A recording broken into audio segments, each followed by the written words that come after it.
गिलगित में इलेक्शन की गहमा गहमी जारी है। अब देखना यह है कि कौन इक़्तिदार संभालता है और कौन अवाम के मसाइल हल करता है। ओवरऑल इलेक्शन की क्या सूरत हाल है, हमारे नुमाइंदे मोहम्मद अली अंजुम वहाँ मौजूद हैं, उनसे जान लेते हैं। जी बताइएगा कैसी गहमा गहमी है और इंतखाबी अमल बस कुछ ही देर में आज के दिन ही ख़त्म होने वाला है, तो किसका पलड़ा भारी दिखाई दे रहा है?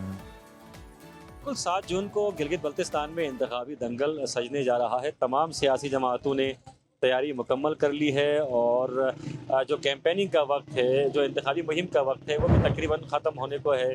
जो सियासी पार्टियां हैं वो उन्होंने अपनी तैयारी मुकम्मल कर ली है। ख़ास तौर पर पाकिस्तान पीपल्स पार्टी, पाकिस्तान मुस्लिम लीग नून, पाकिस्तान तहरीक इंसाफ, इस्तेहकाम पाकिस्तान, मजलिस वहदतुल मुस्लिमीन समेत जितनी भी जमातें हैं उनकी तैयारी मुकम्मल है। और ख़ास तौर पर अगर हम वफाक की बात करें तो वफाक में पाकिस्तान मुस्लिम लीग नून और पाकिस्तान पीपल्स पार्टी जिस तरह एक दूसरे के मद्दे मुकाबिल रहती हैं और आजकल के माहौल की अगर हम बात करें तो दोनों जमातें काफ़ी हद तक एक दूसरे के करीब हैं। लेकिन गिलगित बल्तिस्तान में दोनों जमातों के माबेन काफ़ी हद तक दूरी भी दिखाई दे रही है और बज़ाहिर एक दूसरे पर लफ्ज़ी वार भी किए जा रहे हैं दोनों जमातों के कायदीन की जानिब से।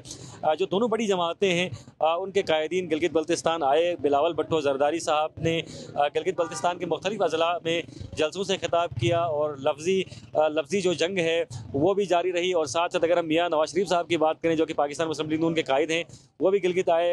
अलीम खान साहब भी गिलगित बल्तिस्तान में मौजूद हैं।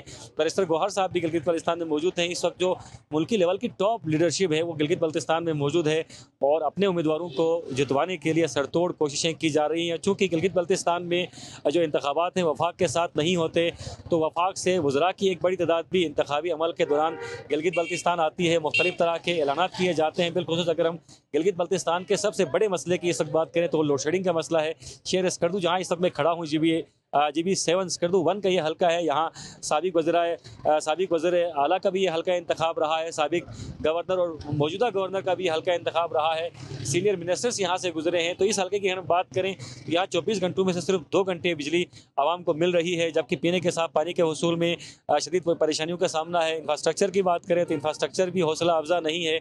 तो माजी में जितनी भी हुकूमतें आई हैं वो इन मसाइल को हल करने में नाकाम दिखाई दे रही हैं। अब वफाक की जानिब से जो कायदीन गिलगित बल्तिस्तान आ रहे हैं वो लोड शेडिंग के खात्मे का दावा कर रहे हैं, इंफ्रास्ट्रक्चर के बेहतरी का दावा कर रहे हैं। तो पब्लिक मुख्तलिफ जलसों में शरीक हो रही है। लेकिन गुज़िश्ता इंतखाबात के मुकाबले में इस बार जो पब्लिक का रुझान है सियासी जमातों की तरफ वो काफ़ी हद तक कम दिखाई दे रहा है। वक्त गुजरने के साथ साथ इंतखाबी अमल करीब होने के साथ साथ लोगों में जोश व खरोश तो बढ़ रहा है, ताहम सियासी एक्टिविटीज़ में लोगों की जो मुदाखलत है वो पिछले सालों के मुकाबले में, गुज़िश्ता इंतखाबात के मुकाबले में काफ़ी कम दिखाई दे रही है। मजमूई तौर पर पाकिस्तान पीपल्स पार्टी ने गिलगित बल्तिस्तान के तमाम हल्कों से अपने उम्मीदवार खड़े किए हैं। तो अवाम तवक्को कर रहे हैं कि 7 जून उनकी कामयाबी का दिन होगा और 7 जून को अवाम के हकीकी मसाइल हल करने वाले नुमाइंदे जो हैं वो इंतखाब जीतने में कामयाब होंगे। जी बहुत शुक्रिया अली आपके वक्त का। और यकीनन हम देख रहे हैं, आप हमें अपडेट भी करें कि जिस तरह ग्राउंड से लोग जो हैं बहुत सारी उम्मीदें तवक्कुआत इस इलेक्शन से वाबस्ता किए बैठे हैं कि जनाब 7 जून को जब पोलिंग होगी फिर जो भी हुकूमत वहाँ पर बनेगी वो उनके लिए डिलीवर करेगी, उनके जो मसाइल हैं बिजली के, पानी के, जितने भी रोजगार के बिल्कुल उनके हवाले से कुछ काम करेगी और उन्हें हकीकी मानों में रिलीफ पहुँचा सकेगी। तो जनाब इस मामले पर नज़र रखेंगे और पूरा जो इलेक्शन है इसके हवाले से जो भी अपडेट आएंगी वो आपके साथ शेयर करते रहेंगे।